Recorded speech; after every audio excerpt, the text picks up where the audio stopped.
this career pivot is affording me the opportunity to fulfill myself professionally, leveraging what I'm good at, and also to still be very much a present parent in a way that I just don't think would be possible in a corporate job.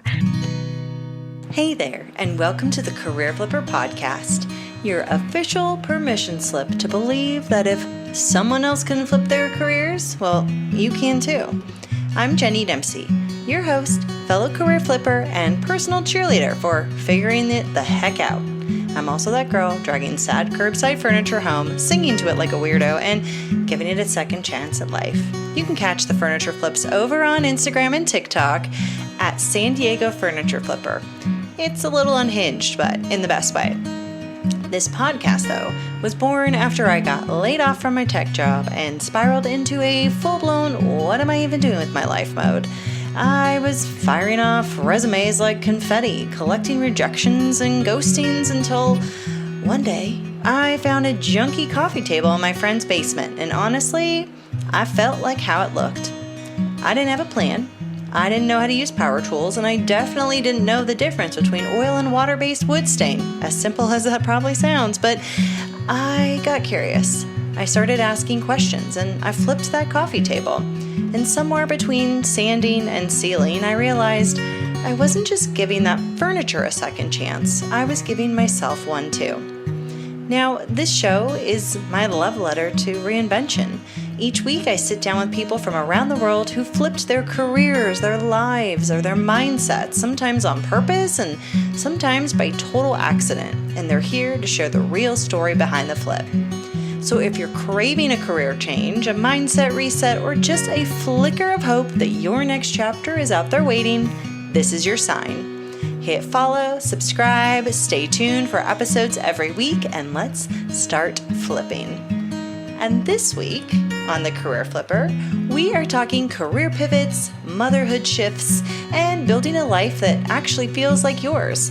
I'm chatting with the wise, grounded, and deeply intentional Natalie Robbins, an executive and leadership coach based in San Diego, California, who has flipped her career more than once and lived to tell the tale. Natalie went from leading ops in big tech at Meta to getting laid off, becoming a mom, and asking herself some big, brave questions about what she really wanted her life and work to look like. And motherhood became a turning point, not just logistically, but spiritually, and it sparked a deep shift in how she chose to move forward.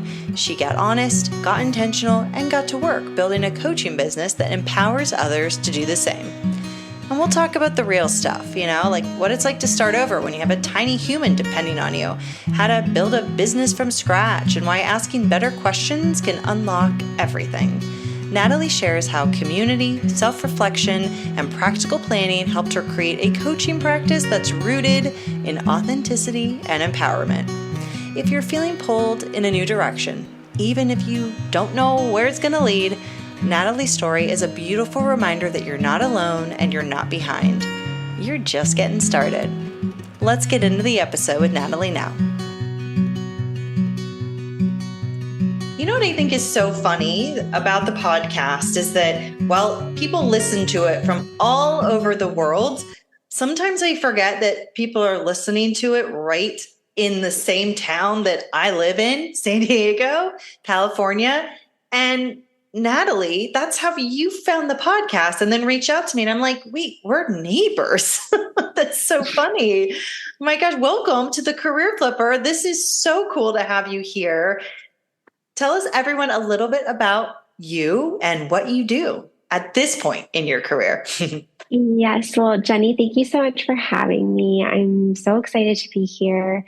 So my name is Natalie. I'm newer to the San Diego area. And currently, I am a life and leadership coach, and I partner with individuals to identify their strengths and their values so they can make a plan to reach the goals that are important to them. That's a big undertaking right there and very important work. And so we'll be diving into how do you even get to that point where you know that's what you want to do? Because I feel like things like that only happen when you go through something and you were looking for that. So, Natalie, I am really curious, how did you get to that point in your career where this is what you wanted to do? What were you doing beforehand? Where did this all start? How did you flip? Yeah, well, I've had a few flips. Okay, you're Which multi flipper. yeah, which I wanted to share that because I think sometimes people are like, "Oh, I want to make this change and that's not, how do I do that?" Or I'm not ready. And the truth is most people will have around like 12 jobs in their career. So I just want to normalize. I flipped a couple times, but more recently, before this latest flip, if you will, I worked in big tech and I was a leader for a people operations team. And I had a team of around like 40 and folks distributed around the United States. And so I did a lot of coaching and developing and building just thriving teams and helping people be at their best and also serve our goals in recruiting. And the flip came about when I was laid off, like so many people experience nowadays. I know you have experienced a layoff and have shared so openly about that. And I was laid off, and it wasn't a surprise. My company had had a number of layoffs, and I was ready for that to happen. But I think when the when the other shoe drops, it's different. It's real. It's on paper. And at the same time, I had recently become a parent for the first time. And so talk about just complete identity shift. Yeah. Certainly a period of so much joy and excitement, also so much overwhelm of what am I doing? Um, and so I was able to take some time to focus on being a parent full time, which is very much a job. And then when I felt ready and I was able to build the right support around me, I was like, I really want to do coaching. And that had been in the back of my mind for years. And I actually had worked with professional coaches through my company, but it was never the quote unquote right time. And I don't know if like this time is like the right time, but it's the time that I'm ready to do it. And so I took the time to go through a formal certification process. And that was really rewarding just to make sure that I'm ethical and clear in what I offer to folks. And then as far as being really clear on what I offer, I will be transparent. It's been a little all over the place because I wasn't sure what I would like. So I've done like some career coaching, I've done some life coaching, I've done some executive coaching, and giving myself the grace to just understand, okay, what is it that I offer really clearly to folks? And I've learned so much like through that process. Wow. Yeah. There's a lot to unpack here. I mean, first thing first, I'm going way back as well of what you shared. You were working in big tech. You were leading a big team. I worked at startups, and the teams that I led were, I think the biggest team I ever led was about 24. So you saying 40 or more, like that's a lot. So you're working there, and it sounds like you liked that because there were elements of that job, like the coaching of the teams and that kind of like maybe some of the operational stuff that you really clicked with. So it sounds like, and maybe I'm hearing it wrong, but it sounds like you liked that job. You were good with it. And then you got laid off. And even though it wasn't a surprise, which I'm really glad that you mentioned this, because even when things are planned, there's still grief that comes up. There's still surprises that come out of that, even though it wasn't there. And hearing that, in addition to another huge life change of becoming a parent, which that is a whole next level, and all of the emotions that go with that and lack of sleep. Like you're navigating a lot of things there. And suddenly this idea of like going back to what it sounds like was really at the core of what you liked about your last job was the coaching. but you had it in your mind for a while. And I'm curious to hear, was it inspired by a particular coach that you had at some point in the past? Was there something about it? What was it that was kind of like intuitively calling to you about being a coach? What were your kind of goals as far as like what it was going to give to you, but also the service to provide to someone else? What was that kind of connecting piece there? Why did you want to do it? Yeah, I mean, I remember I was at a transition point in my role at my previous company where my team had gotten too big and I needed now to hire leaders. There was this element of letting go. I'm someone that loves detail, and there's a level of detail that you cannot manage once you start leading leaders in a bigger team. Yeah. And I was fortunate enough to leverage working with an executive coach. And she's like, okay, we need to get really clear on what you are good at. And we need to get really clear on what you need your team to be good at and what you're going to let go of. And, there are a number of assessments you can take. And I love assessments for my clients and people that I meet along the way. And kid you not, the top strength that was on that report was coaching. Really? And that to me, I just didn't put that together. And another strength that was like, I think top three was empowering other people. Mm-hmm. And I think that's something that's just really important to me as a person, is that people feel empowered and have a sense of security and autonomy. And I think what really came down to, it wasn't the right time, it was in the back of my mind, was, a level of security. Mm-hmm. And I know a lot of people feel that, especially if they're in a job that has, great benefits and a good salary. And that's certainly what I had. There is a level of risk that, you're taking, right, when you're going out on your own. And so I knew at some point I would want to go through at least the certification process and whatnot, but also finding time to fit that in with a full-time job was going to be another challenge. And I was like, okay, we're going to put a pin in this. And actually, I felt like I was probably going to do this towards maybe like the final chapter of my career. And so it's really exciting that it's in a much earlier chapter of my career now. But that's how it came about, was really working with a coach and taking the time to understand myself. And I think there was a level of just comfort in knowing what I was able to offer as a leader to my team. Mm-hmm. And then in turn, taking the time to now understand, like, what do I offer to my clients? Yeah.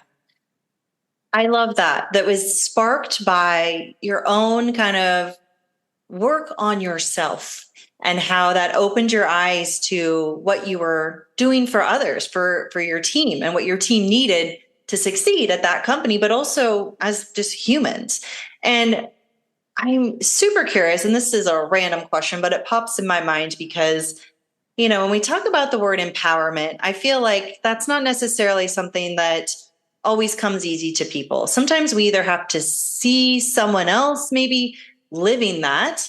And so I'm curious, like, was it earlier in your career or maybe a part in your life? Like, how did you learn to feel that sense of empowerment for yourself?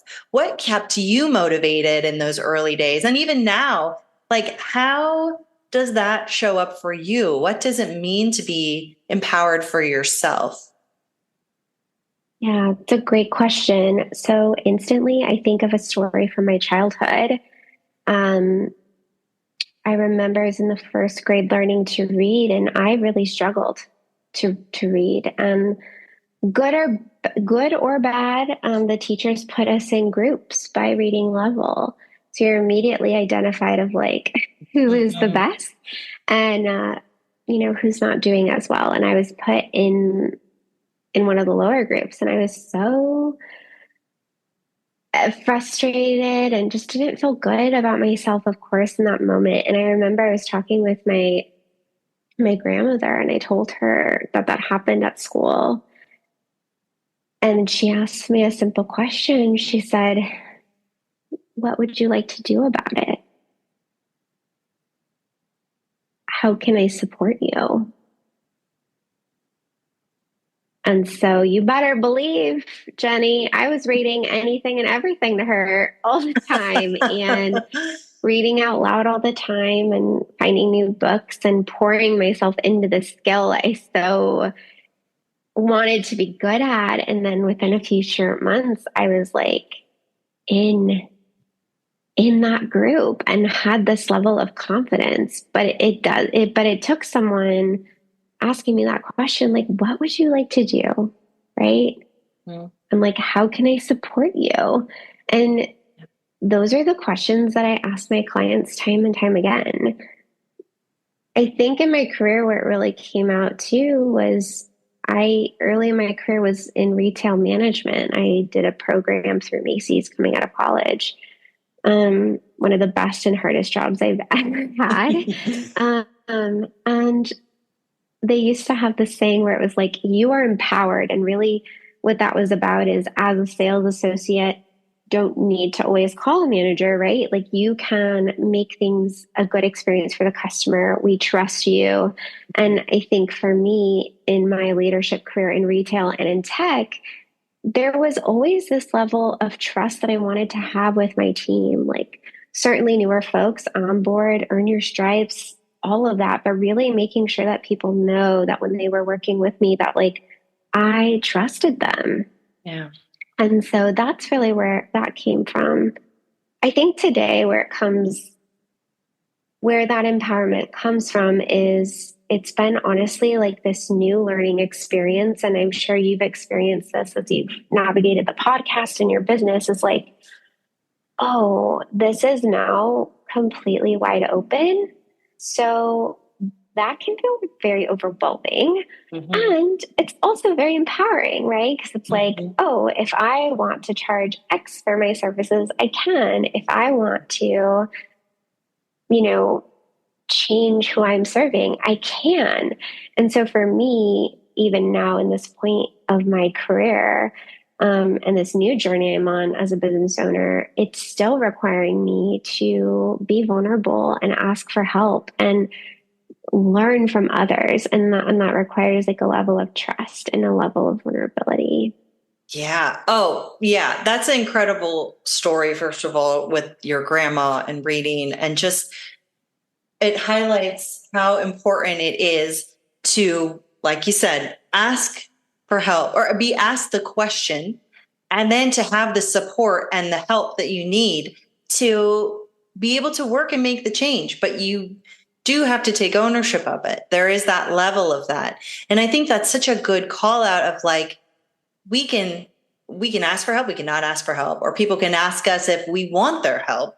Whatever it is, it still comes down, empowerment still comes down to taking ownership for the things that we want to work toward. And when we have that support system that we need, when we're maybe listening to ourselves a little bit more because we're being asked the right questions. I always like to believe that we all already have all the answers. We just have to be asked the right questions. And your grandma, I mean, what an amazing woman she sounds like, to, and for you to be so young and for that message to be received in such a way where you're like, yeah, I'm going to do it. And I think that's such an important call out. And it says a lot about who you are now, and then the types of ways that you help people figure things out that might be messy and confusing and might not be so clear, just by asking these simple questions. Yeah. And so, you are one of the things when we were chatting on Instagram that really stood out to me was that you're right in this change right now. Like you're really figuring it out. And like you said, sometimes things don't always come easy. You might not like doing something after trying it for a while, but you're trying it and you're taking the steps to figure it out. And I know a lot of people listening to the podcast are in that messy middle right now as well. And so I'm curious, Natalie, like what keeps you going? Like because it's hard sometimes. And hearing the things that you've said and how much you do help people, but sometimes there's the financial things that come up, or sometimes there's just life in general without kind of the benefits and structure of a corporate job. So I'm really curious to hear what keeps you going when it gets really difficult. Yeah, and I think I appreciate you calling it the messy middle because it definitely is when you're trying something new. Um, I think what keeps me going are a couple of things. I think one is simply the reminder that I took the time to reflect on what I really wanted for myself and for my family, and this is what I wanted. Like, Mhm. even if it is a hard season or a hard day, like I chose this and I chose this in a really thoughtful and intentional way. Um, I really love doing that through like a gratitude practice I have every day. I think the other thing that keeps me going is this career pivot is affording me the opportunity to fulfill myself professionally, leveraging what I'm good at, and also to still be very much a present parent in a way that I just don't think would be possible in a corporate job. I don't want to say it's impossible, but it's just different. And so right now, this fits really well for me and my family. And I would say the last thing is really leaving every session with clients keeps me going. If someone has like an aha moment or someone, reaches a milestone. I just had a client who reached this like huge milestone in her business, and it just made me so like humbled and grateful to just like be a very, very small part of her like getting after what she really wanted. So my clients keep me going as well. Oh yeah, that just lights you up, right? Like it is Mhm. those things, hearing those stories of how, maybe you're just asking them questions and how they're figuring it out and they're doing the dang things. They're out there doing the work and you are a part of that journey. And that is incredible. And it sounds like, for you, having people that have, taken that test with that one coach you had years ago, and how that was a part of where you are now and just how the ripple effect of those small questions and things that we do can lead to so many more things down the road. But it just starts with something to push us in that direction. And it sounds like for you, taking that test, but also getting laid off and Mhm. wanting to live a life that wasn't going to be corporate and away from your family. And I think that goes to show with what you said just a moment ago about you chose this. And that is what keeps you going when things are really hard and staying true to the values of why you chose that. I love that. I love that. And Natalie, your work with clients in all the different kind of areas that you coach on, I'm sure there are things that you find these like common themes. Because I know I find it when I chat with career flippers, there are a lot of common themes. A lot of like the biggest one is kind of like repurposing skills, like things that we may have had in a past job, but we want to change to something else. And there's those ways to really repurpose what we already know and use it in the next chapter, so to say. And so I'm curious, what advice would you have for someone listening right now who they might also know they're about to get laid off in a few months, or maybe they don't know, but they know they want to change and they're not sure.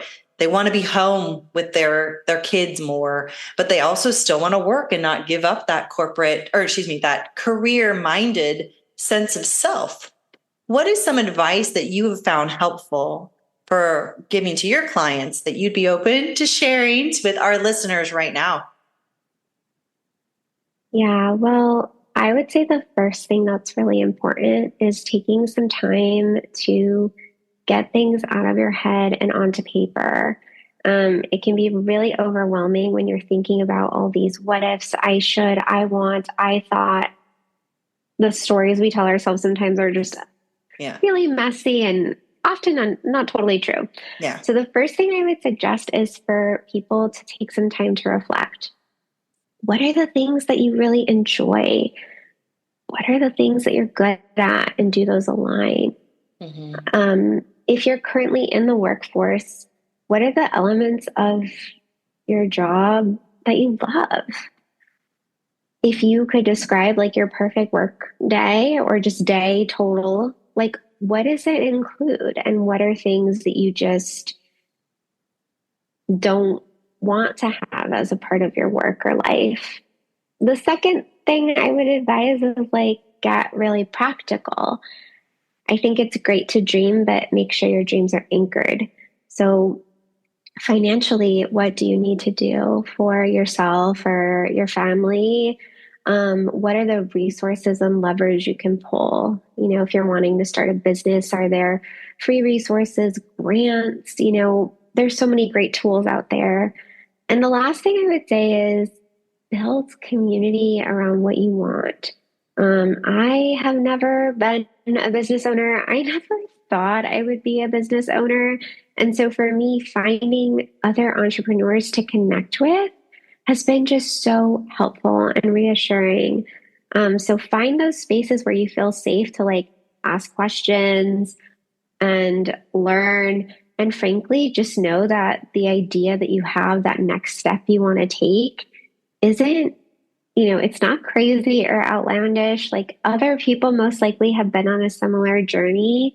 And so being, you know, a little bit vulnerable and finding those spaces is just going to help you as you take action in the way that works best for you. Oof.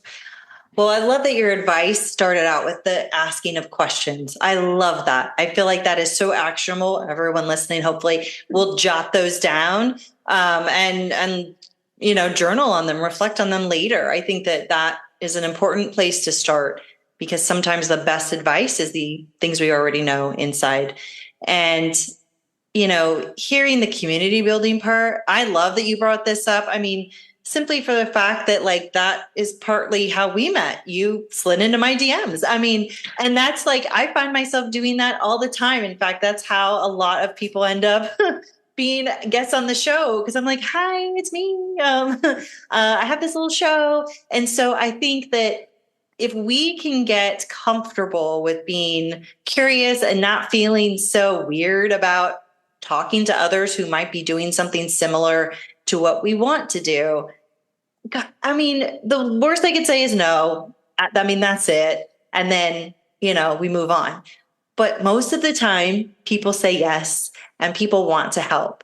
And I love that. I think that that is so, so important for people who want to make changes. But I want to tie this all back to something you said in the very beginning, because this fact of like most people have, you know, I think you said 12 jobs, you know, or, you know, and how this is a multiple flip for you. And I mean, I feel like that is just so true. And it is like such a taboo topic for people to think that, you know, oh, well, you change careers. Like why there's like that stigma there of like, or I mean, and it's not just society, it's like hiring managers. Like I've literally been in interviews and they're like, you do what? You're literally a 1 foot in, 1 foot out kind of person. I'm like, what? Like, I don't understand. Like I variety, like there's so many great things about that. I think, you know, if we kind of embrace the fact that like, it's okay. What would that look like for hiring candidates down the road? That's a whole other question I'm sure we could go down, but I just wanted to call that out because it just brings back to the fact that like, you know, these are chapters and this may be what you are considering now. And maybe this is something that you do for the next 10, 20 years, and then you evolve and it leads you in another direction. And that's perfectly acceptable and okay. And the fact that you are opening up the door to conversations for this and you're seeing successes and you're right there holding the hands of your clients as they, you know, face the tough challenges and you're in it yourself, which in my opinion makes you 100%, 110 times percent more trustworthy than someone who's just talking about it, but not doing doing the work or doing the thing at all.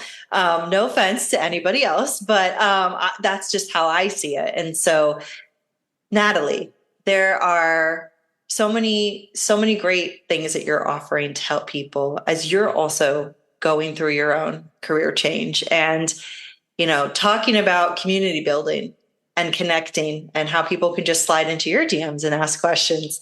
How can they find you? How can they connect with you? How could they talk more and bring you on as their own coach? Yeah, well, before I get into that, I'm just so grateful for the space to let's share my story and normalize that, just like life has many chapters, so does your career. Um, and as far as how folks can find me, you're welcome to find me. I'm on LinkedIn, Natalie Robbins. You can find me on Instagram at Pivot Empower, or check out my website, pivotempower.com. And feel free to just either send me a message or book a free chat with me and see if it's a good fit. I also have some resources on my website if folks want to check those out, some freebies that are helpful just to get, just like I said, more of that reflection started for you. That's amazing. That's amazing. And I love that you offer like a free chat. Like that's super cool. Yeah. I think it's really important for me as a coach to make sure that it's a good fit for both the client and for myself. Like making sustainable change is very vulnerable. Yeah. And so it's really important for me that people are comfortable and feel ready to roll up their sleeves, and I'm right next to them and we're doing it together. So I love to have those chats with people just to make sure it feels good. Yeah, absolutely. I agree. And I think I don't know, part of me in my career path craziness too, just the talking about it with someone that's outside of your circle a little bit. I know I have such an amazing support system and, great people in my life, but sometimes I want to run these, a little bit more unhinged thoughts by someone who has a little bit more of an outsider's perspective. And when there's something offered like that, and it just, I don't know, to not take advantage of it seems silly. And I'm, obviously this podcast is run on my own dime. I'm not here to sell anything or push any particular thing. I really just want to encourage people to take advantage of the resources that are out there. And if they are free, why not? Honestly. So I really appreciate you bringing that up and just offering your time to do that, because who knows what that one conversation could lead to for someone. And so I just love that. And honestly, this has been such a joy to have you on and to chat. And thank you for opening up and sharing. I appreciate you, Natalie. Thank you so much. Oh, thank you. I'm grateful for this time together. Thanks so much for hanging out with me and Natalie on this episode of the Career Flipper podcast. You can find all the links to connect with Natalie in the show notes. And if this episode made you feel a little more seen or inspired, gosh, I'd love it if you subscribed, left a review, or shared it with a career flipping friend, because this whole flipping your career thing is way easier when you know you're not the only one doing it. And if you've got a career flip story of your own or one still unfolding, I'd love to hear it. Head over to thecareerflipper.com and share it with me. Who knows, maybe you'll be a guest on a future episode. And hey, if you're looking for a speaker for your team, event, or community who can just talk about career change in a real, honest, and hopeful way, and also teach you a little bit about furniture flipping, I do that. Just shoot me a message at hello@thecareerflipper.com. More than anything, though, I hope these stories remind you that it's not only okay to start over, to change your mind, to want something more, that it's absolutely possible. And that first step is pretty terrifying, but it can also be the thing that leads you in the direction that's better than you've ever imagined. So take that step, even if it's messy, even if you're scared. What's the best that could happen?